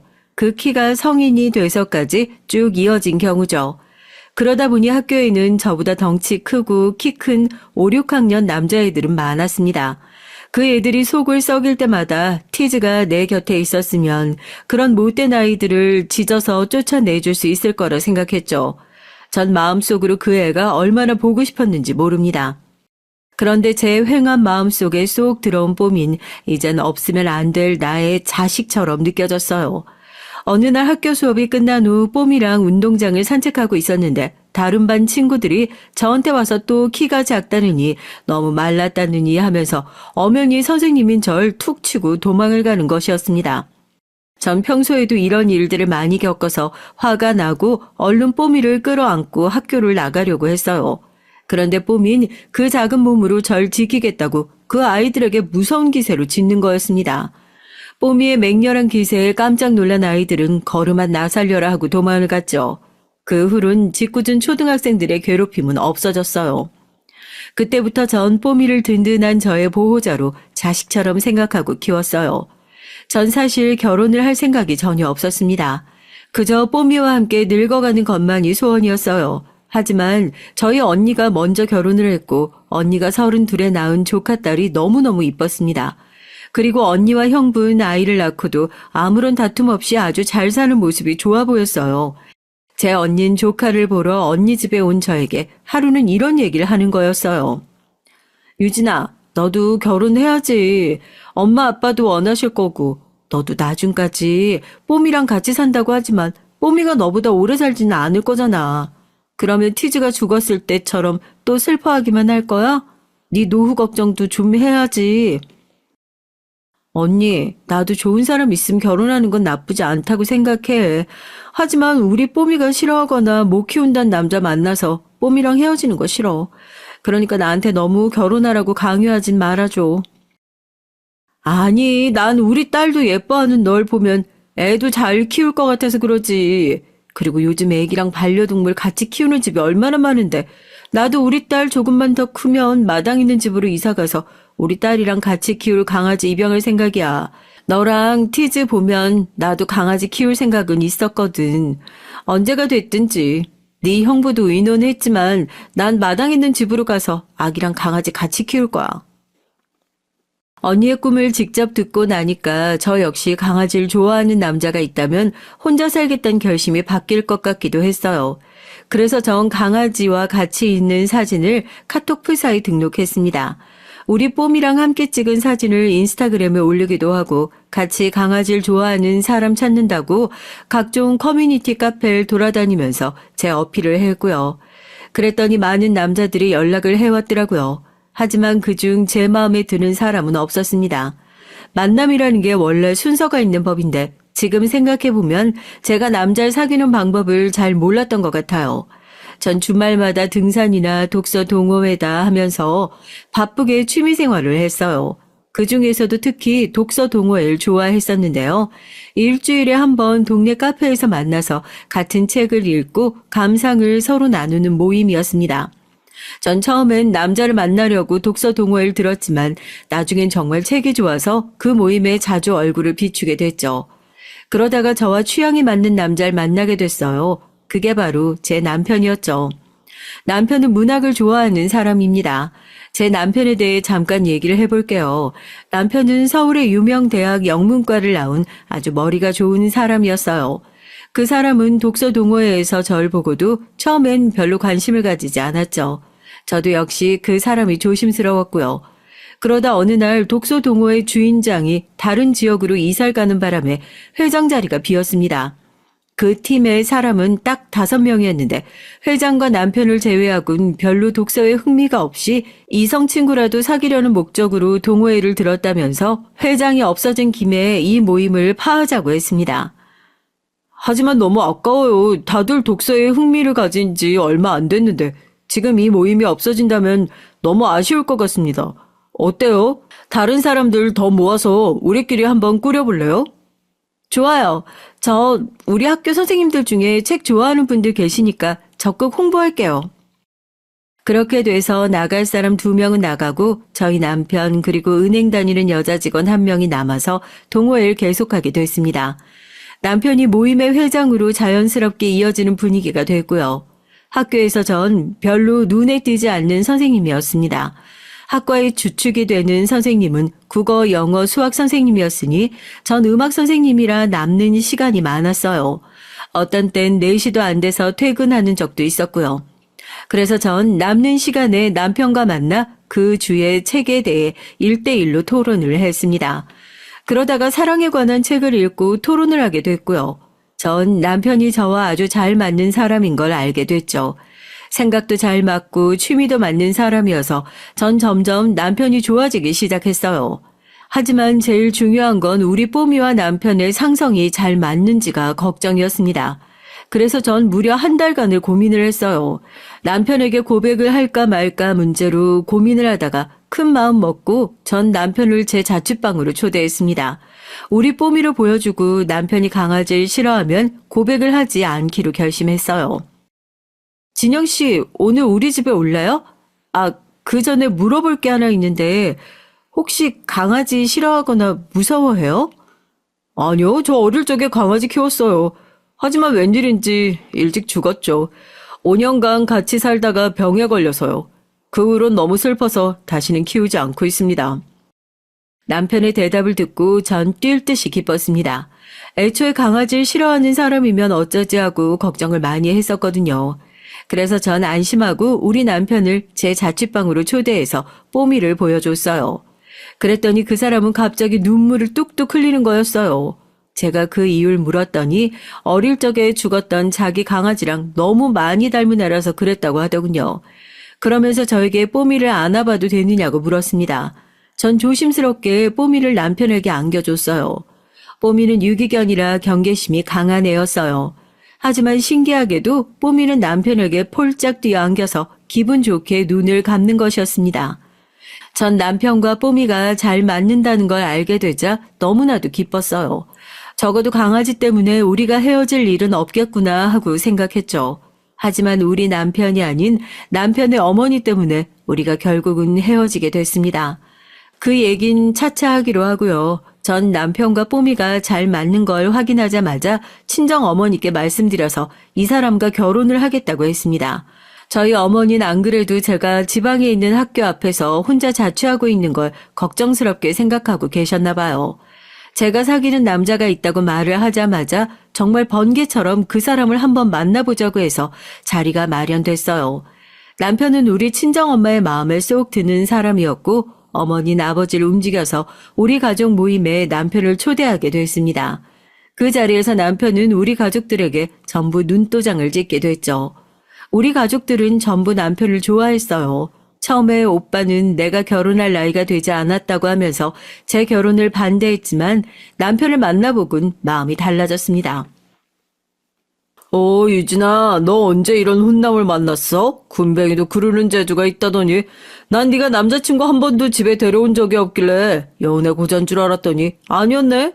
근데 첫 번째 결혼할 사람인 건 좀 의외다.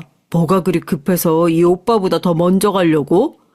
아니, 오빤 지금 사귀고 있는 언니나 잘 간수해서 결혼해, 얼른. 오빠도 결혼할 때 됐지 뭘 그래? 난 그 언니 보면 불쌍해 죽겠다. 오빠 어장에 갇혀서 벌써 몇 년째냐? 이미 30도 넘었고 너무 기다리게 하지 마. 그 언니 도망간다. 그렇게 남편은 우리 집안의 공식 사위처럼 1년을 보냈어요. 결혼하기 전부터 싹싹하고 착한 이 사람은 마치 사위처럼 우리 집안의 대소사를 다 챙기고 참석을 했죠. 그리고 나서 상견례를 진행했습니다. 남편의 변명으로는 자기 부모님들이 좀 까탈스러운 분들이라서 심사숙고했다고 하는데 그래도 자긴 우리 친정집에 사위처럼 굴면서 남편의 본가에는 아직 절 소개시켜주지도 않고 있다는 건 좀 이상하긴 했어요. 그래서 어느 날 전 마음을 딱 굳게 먹고 남편에게 시부모님을 만나게 해달라고 했죠. 자기야, 나 당신하고 결혼할 생각하고 만나는 거야. 그러니까 나도 시부모님 만나게 해줘. 나도 그분들에게 인사드리고 가족이 되고 싶어서 그래. 그러다 결혼하면 좋은 일이잖아? 아직 때가 안 됐어. 우리 어머니 기분 좋을 때 내가 말할 기회를 엿보고 있으니까 조금만 더 기다려줄래? 이미 우리 사귄 지가 1년이나 지났잖아. 당신 혹시 날 결혼 상대로 생각 안 하는 거 아니야? 난 당신이랑 결혼할 거로 생각하고 만나는 건데 설마 당신 나랑 연애만 하다 버릴 생각이야? 그런 거 절대 아니야. 다만 우리 엄만 너무 까다로운 사람이라서 당신이랑 잘 맞을지 내가 걱정이 돼서 그래. 전 그래도 좋다고 그분들의 마음에 들게 노력해 보겠다고 하곤 남편을 계속 일주일이나 졸랐어요. 마침내 남편은 절 못 말리겠다고 하면서 시부모님들과 식사 자리를 마련했고요.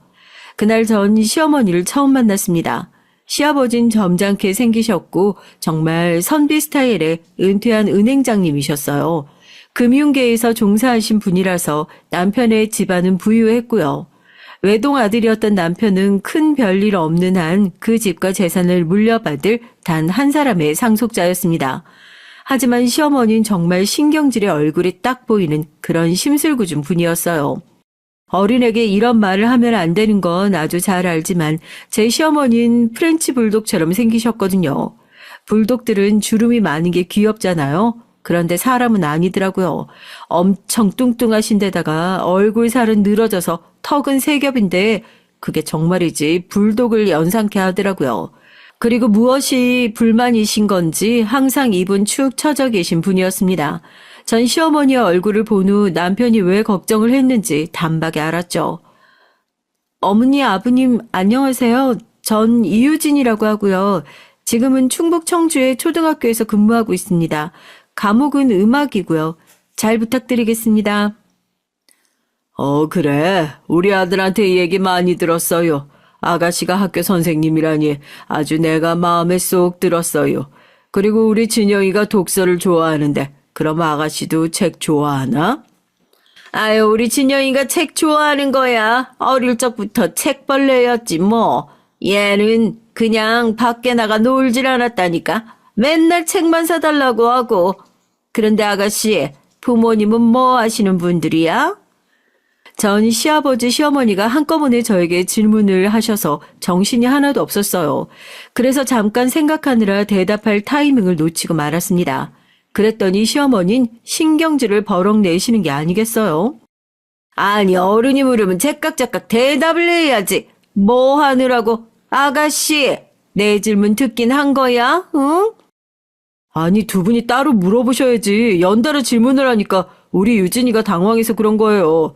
유진이 아주 똑똑하고 착한 여자예요. 그러니 어머니 소리 지르지 마요. 그래, 알았어, 이 녀석아. 네 엄마 질문에 먼저 대답하라고 해라. 아이고, 당신은 못당해, 내가. 전 그제서야 퍼뜩 정신을 차리고 두 분의 질문에 대답을 할 수가 있었습니다. 시어머니는 하여간 그때부터 성격도 급하시고 신경질적인 것이 딱 절 주눅들게 하기 좋은 그런 분이었어요. 하지만 시어머니를 제외한 남편의 식구들은 다 절 마음에 들어 했습니다. 전 시댁 시고모님도 만나야 했는데요. 그분은 시아버지의 누나이신데 혼자 사셔서 시아버지가 가까이 살면서 돌봐드리고 있다고 하더라고요. 결혼하게 되면 자주 시댁에서 마주칠 것 같으니 미리 인사를 시켜야 한다면서 시아버지가 시고모님 집에 저와 함께 방문하셔서 인사를 드렸습니다. 시고모님은 연세가 90이 넘어 거의 100세 가까이 되시는 분이었어요. 잘 들리지도 않고 눈도 나쁘셔서 가정부 아주머니가 매일 밥도 해드리고 돌봐드린다고 하시더라고요.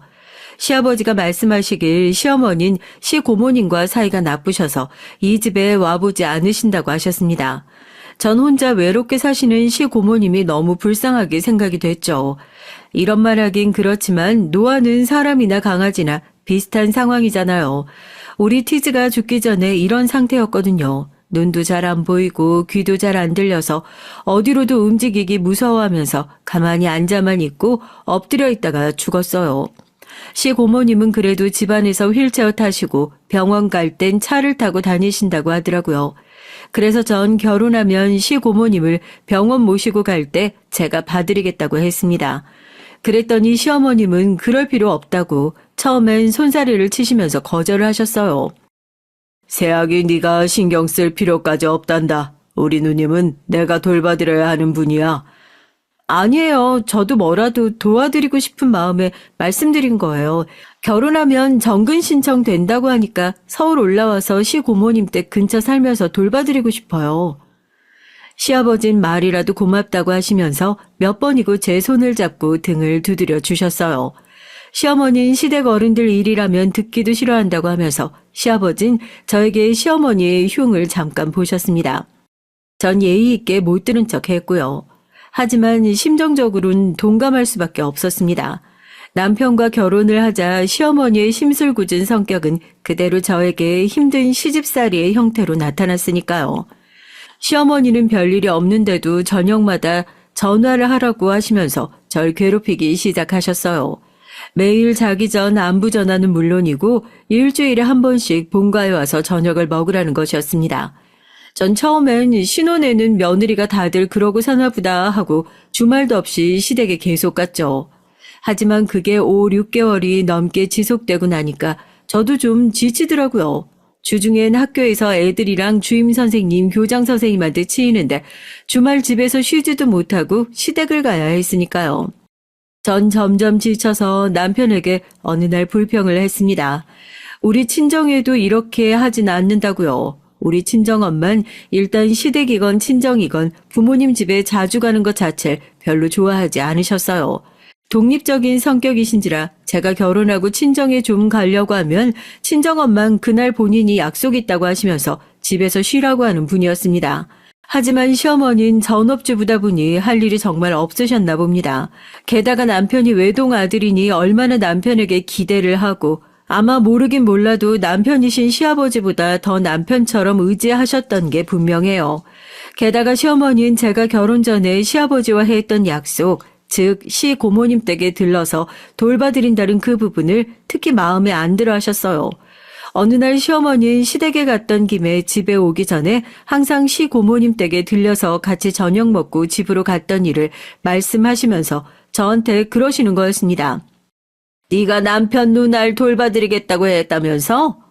왜 그렇게까지 해야 되는데? 우리 아들이 그 집 가는 건 난 싫다. 그러니까 너 시고모님 댁에 가지 마. 그럴 시간 있으면 우리 집에서 저녁까지 먹고 가. 어머니 왜 시고모님 싫어하세요? 전 결혼 전에 시아버지랑 약속했던 게 있어서 안 돼요. 혼자 쓸쓸히 집에 계시는데 그럼 어떻게 안 돌봐드려요? 안 그래요, 여보? 그래요. 나도 고모님 신경 쓰이더라고. 아버지가 돌봐드리긴 하지만 아무래도 남자 손길이랑 다르지. 우리 여보가 잘하고 있으니까 가지 말라고 하지 말고 엄마도 마음 좀 곧게 쓰세요. 시어머니는 저한테 시아버지랑 막 결혼했을 때 시누이였던 시고모님에게 받은 시집살이 때문에 아직도 마음이 안 풀려서 고모님 댁에 안 간다고 하더라고요. 그게 이미 30년 전의 일인데 그래도 잊혀지지가 않고 용서가 안 되신다고요. 물론 그럴 수도 있겠다 생각합니다. 그러면 본인만 안 가면 되죠. 왜 저랑 남편이 가는 것까지 막으시냐고요. 그럴 필요까지는 없지 않겠어요? 제가 시어머니의 말을 안 듣고 계속 고모님 집에 출입하니까 시어머니는 나중에 시아버지한테 유산이나 재산 증여 받으려고 저러는 거라고 하면서 절 막 모함을 하시는 거죠. 전 절대로 그런 생각이 없었습니다. 저희 친정이 가난한 것도 아니고 전 시아버지 재산이 얼마나 되는지도 잘 모르는 사람이거든요. 하지만 시어머니는 한번 그런 식으로 생각하기 시작하니 그걸 완전 기정사실처럼 몰아가시더라고요. 전 처음으로 시어머니의 고집을 눈으로 보고 좀 황당하고 어이가 없었어요. 아니라고 그렇게 말씀을 드려도 제 말이 먹히지가 않는 거였어요. 전 점점 시댁에 가는 게 싫어졌고 시댁만 갔다 오면 소화제를 먹거나 손을 따야 했습니다. 시어머니는 시댁에 가면 은근히 저한테 시키는 게 많았어요. 전 저희 집 살림도 힘들어하는 사람인데 시댁 가면 이불 빨아라, 세탁소 갔다 와라 하면서 은근히 자잘한 심부름을 많이 시키시더라고요. 시어머니 혼자 시댁 살림을 하는 거냐고요? 그것도 아니었습니다. 시아버님은 어머니가 살림을 할 필요가 없다고 저보고도 도울 필요가 없다고 누누이 말씀을 하셨고요. 월요일부터 금요일까지 일하는 아주머니가 오시거든요. 그러니 이건 제가 당해야 하는 시집살이인 거였습니다. 솔직히 이불을 매주 빨아서 말리는 집이 얼마나 될까요? 하지만 시어머니는 제가 올 때마다 욕조에 이불을 담궈놓고 절 기다리고 있었어요. 그리고 제가 오자마자 꾹꾹 밟아서 잘 빨아서 넣으려고 하시는 분이었습니다. 요즘 시대에 말이죠. 욕조에 누가 이불 빨래를 하나요? 시댁에 세탁기가 작은 것도 아니었고 건조기까지 다 갖춰져 있는데도 꼭 그러시니 전 나중엔 정말 짜증이 나더라고요. 그리고 제가 제일 신경이 쓰였던 건 시어머니가 시댁에서 자고 가라고 했을 때였어요. 시댁과 우리 신혼집이 가까운데도 불구하고 시어머니는 꼭 그렇게 자고 가라고 저희 부부를 붙잡았습니다. 그럼 전 그건 곤란하니까 안 된다고 말씀드렸죠. 왜냐하면 우리 집엔 뽀미가 있었으니까 말이죠. 뽀미는 제가 없이는 혼자서 잠을 못 자는 아이였거든요. 유기견일 때 버려졌던 나쁜 경험 때문에 누군가 집안에 있어야 잘 수 있는 아이였습니다. 그래서 전 뽀미가 기다린다고 하면서 시어머니의 자고 가라는 청을 물리치고 항상 집에 왔어요. 그랬더니 어느 날 시어머니는 화를 또 버럭 내시는 거였어요. 자기는 아들이랑 자면서 이런저런 얘기를 하고 싶은데 며느리 때문에 그래 본 적이 없다고요. 전 시어머니의 그 말을 듣고 소름이 쫙 끼치더라고요. 아니 아무리 외동아들이 예뻐도 이제 제 남편이잖아요. 그런데 아들과 같이 자고 싶다니요. 그게 제정신인 시어머니인가요? 예, 며느라, 너는 시험이 있나 보다. 그 개새끼가 더 좋니? 어쩌면 우리 아들이랑 내가 얘기꽃 좀 피우려고 하면 집에 가야 된다고 유난을 떠니. 집이 먼 것도 아니고. 아, 너 혼자 가서 그 개새끼랑 자면 되잖아. 어머니, 우리 뽀미한테 개새끼가 뭐예요? 뽀미 정말 우리 자식 같은 애예요. 말 좀 조심하세요, 네? 그리고 우리 마누라 뽀미 없으면 못 살아요. 어쩔 땐 나보다 뽀미를 먼저 챙길 때가 있다고요. 그러니까 어머니가 그건 이해를 해줘야 돼요. 그리고 나도 유진이랑 같이 자고 싶지. 엄마랑 어떻게 같이 자요? 제가 뭐라고 어머니께 대꾸하기 전에 남편이 항상 저의 역성을 들어줬어요. 그건 정말 남편에게 고맙게 생각합니다. 하지만 시어머니는 그렇게 남편에게 혼이 난 후부턴 절 무슨 눈에 가시나 원수 보듯이 째려보면서 이를 박박 깔고 계셨어요. 언젠간 그 개새끼를 한번 혼내주겠다는 식으로 막 협박도 하셨고요. 전 뽀미가 너무 걱정됐습니다. 혹시나 제가 없을 때 시어머니가 올까봐 현관 비번을 주기적으로 바꾸게 됐어요. 전 제가 시댁에 가는 것도 힘들었지만 우리 시어머니가 아무 때나 우리 집에 오셔서 벨을 눌러대는 것도 참을 수가 없었어요. 저희 시어머니는 정말 즉흥적인 사람이라서 무슨 생각에 하나 꽂히면 그걸 해야만 했거든요. 그래서 어느 날은 김치를 담갔다면서 제가 학교에서 근무하고 있는데 전화를 해서 우리 집 현관 비번을 물어보신 적도 있어요. 예, 며느라, 내가 물김치 했는데 우리 아들이 이거 진짜 좋아하거든. 그러니까 현관 비밀번호 좀 알려줘. 아니, 넌 왜 비번을 또 바꾸냐? 그냥 이 시어머니가 알고 있으면 안 돼? 어머니, 저 지금 수업 중이에요. 이따 전화 드릴게요. 전 수업 진행 중에 시어머니의 전화가 오면 정말 난감하고 황당했어요. 아무리 그래도 며느리가 학교 선생님이면 최소한 5, 6시 이후엔 전화하고 방문하시잖아요. 그런데 꼭 낮에 전화해서 막무가내로 집 비번을 알려달라고 하니 너무 황당하더라고요. 게다가 집엔 뽀미가 있는데 시어머니가 불쑥 출입하면 우리 뽀미가 얼마나 놀라겠어요. 그래서 짖게 되면 이웃에서 소음 심하다고 뭐라고 할 게 분명하잖아요. 그런데 시어머니는 이런 간단한 생각조차 못하는 그런 이기적인 분이었습니다.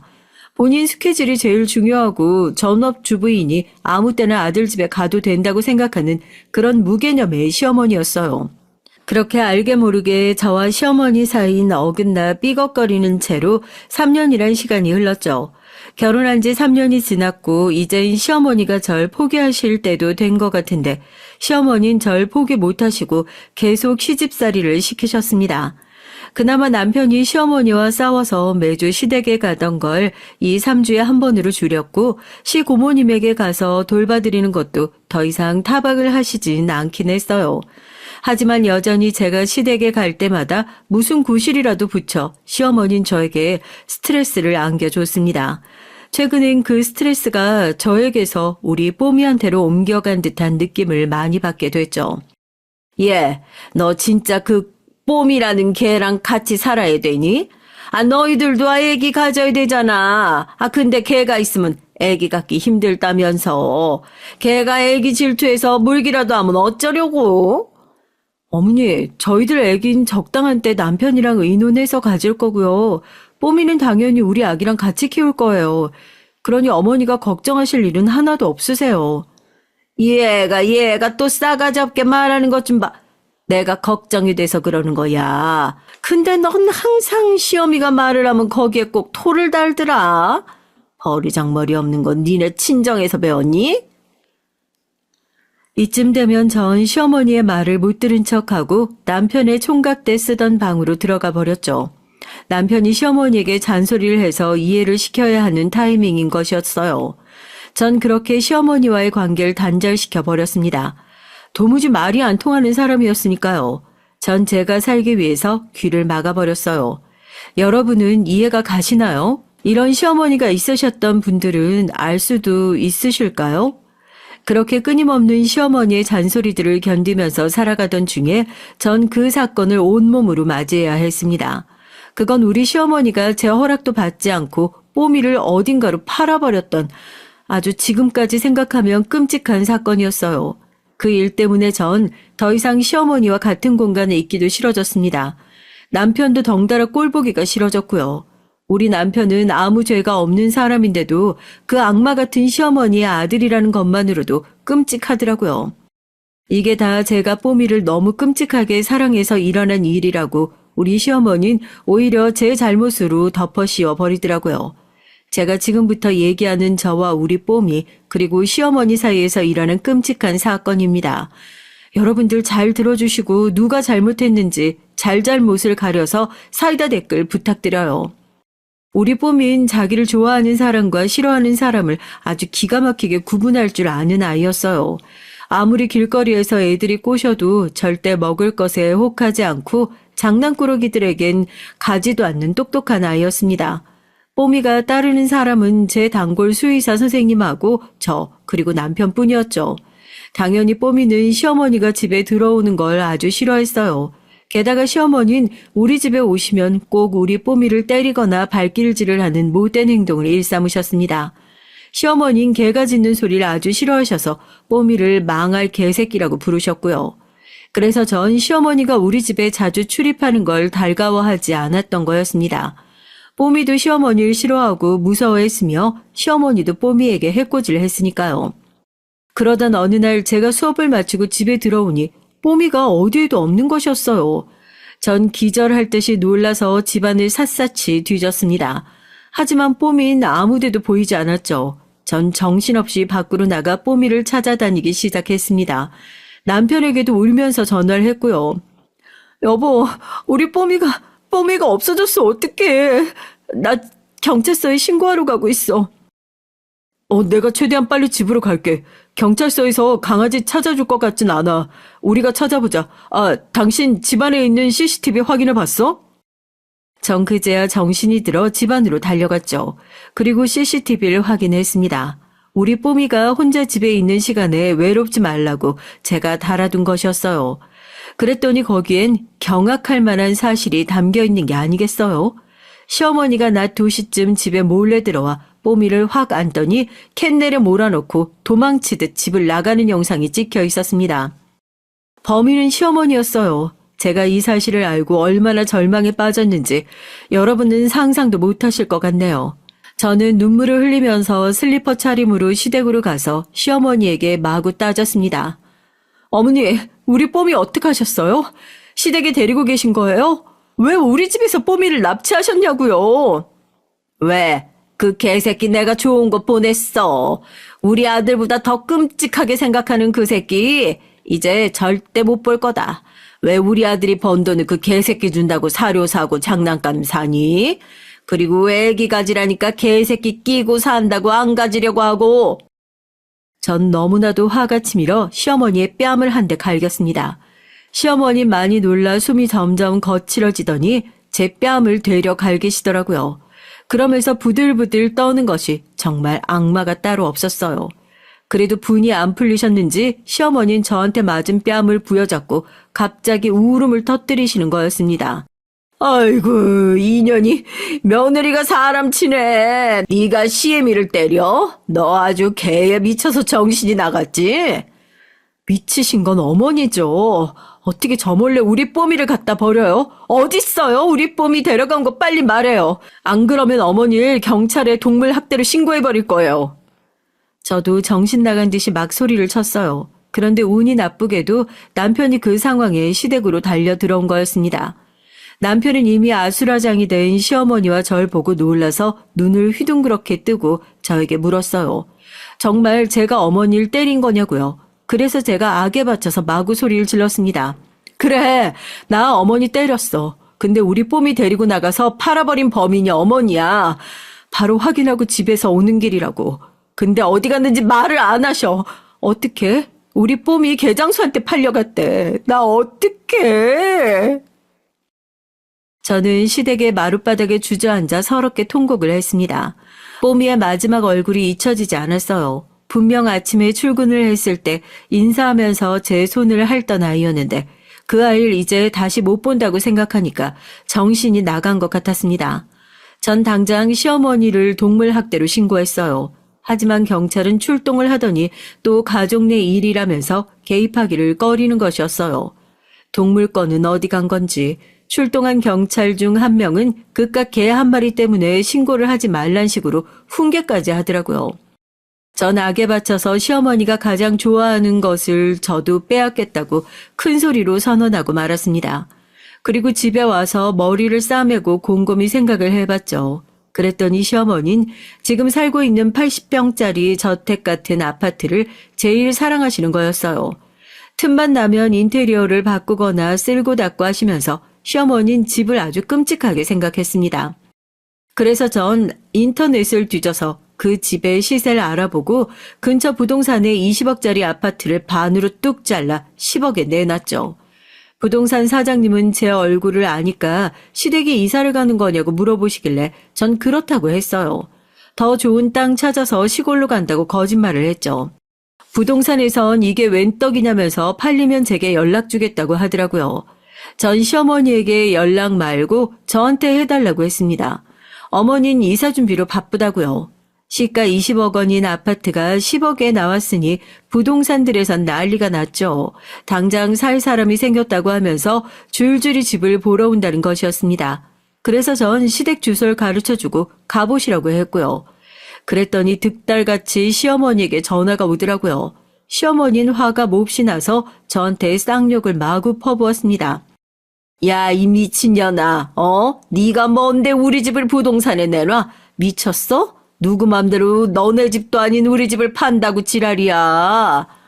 어머니 말 잘했네요. 어머님 무슨 권리로 내 강아지 파셨어요? 내가 우리 뽀미 팔아달라고 했어요? 근데 어머니가 꼴보기 싫다고 팔았잖아요. 저도 시어머니 꼴보기 싫어서 시댁집 팔아버리려고요. 왜요? 더 할 얘기 있어요? 나 그쪽이랑 이제 영 끊을 거니까 다시 전화하지 마요. 전 전화를 단칼에 끊고 시어머니를 차단시켰어요. 그러고 나니까 너무 속이 시원했습니다. 그동안 할 말 못할 말 시어머니에게 쌓였던 울분을 다 토해버리고 말았죠. 그땐 정말 뽀미를 보신탕집에 팔아버렸다는 뻔뻔스러운 어머니가 너무 꼴보기 싫었거든요. 남편을 생각하면 좀 안 됐지만 그래도 제가 그런 마녀 같은 시어머니 때문에 결혼을 유지할 이유를 찾지 못하겠더라고요. 그래서 전 집에 와서 조용히 남편을 불러 이혼하자고 말했습니다. 그랬더니 남편은 펄쩍 뛰면서 시어머니가 뽀미를 납치한 건 정말 100번 잘못한 거지만 그것 때문에 우리가 갈라서야 할 이유는 없다고 하는 거였습니다. 전 그러면 시어머니와 인연을 끊을 수 있겠냐고 아주 진지한 얼굴로 물었어요. 그랬더니 남편은 대답을 하지 못하고 우물쭈물했습니다. 전 그럴 줄 알았어요. 아무리 남편이 합리적이고 시어머니에게 휘둘리지 않을 사람이라지만 어떻게 그 집안과 절연하겠어요. 그것 봐. 당신 어머니를 버릴 사람은 아니야. 아무리 어머니가 불합리하고 이상한 성격이어도 당신은 그런 어머니를 감싸고 갈 사람이지. 그래서 이혼을 하려는 거야. 난 절대 그런 정신 이상한 시어머니 못 보니까. 차라리 어머니께 사과를 받자. 우리 뽀미를 어머니가 팔아버린 건 나도 불합리하다고 생각해. 우리 엄마가 너에게 진심으로 사과하면 되잖아. 내가 엄마가 절대 사과 못하겠다고 하면 엄마하고 절연할게, 응? 하지만 전 다 꼴보기 싫었어요. 우리 뽀미를 헌신짝 버리듯 버리는 사람이 시어머니인데 어떻게 그 사람을 용서하고 같이 얼굴 맞대고 살 수 있겠어요? 전 그래서 남편과 이혼 소송을 하려고 하고 있어요. 아직도 우리 뽀미가 어디서 어떻게 지내고 있는지 너무 걱정되고 보고 싶었습니다. 정말 개장수에게 팔려갔는지 아니면 도망쳐서 길거리에서 헤매고 있는지 말이에요. 전 착한 사람이 뽀미를 구해준다면 꼭 저한테 돌려줬으면 좋겠습니다. 여러분, 제 얘기는 여기서 끝이에요. 제가 어떻게 해야 할까요? 그런 미친 시어머니를 용서했어야 할까요? 전 그럴 수 없을 것 같아요. 여러분은 어떻게 생각하시나요? 여러분들의 댓글을 많이 기다리고 있으니 한마디씩 부탁드리겠습니다. 전 요즘 꿈을 꾸면 뽀미의 얼굴이 아른거려서 잠을 깨곤 해요. 꿈에서 뽀미는 슬픈 얼굴로 절 오래도록 쳐다보고 있어요. 뽀미가 어딘가에서라도 잘 살아주길 하는 마음으로 바라고 있습니다. 전 다시는 우리 시어머니 같은 사람과는 엮이고 싶지 않네요. 지금은 친정에서 지내고 있지만 앞으로 어떻게 해야 할지 막막하기만 합니다. 여러분들이 저에게 힘이 되어 주셨으면 좋겠어요. 제 사연은 이만 마치겠습니다. 환절기에 감기 조심하시고 여러분들 가정에 행복이 가득했으면 좋겠어요. 감사합니다.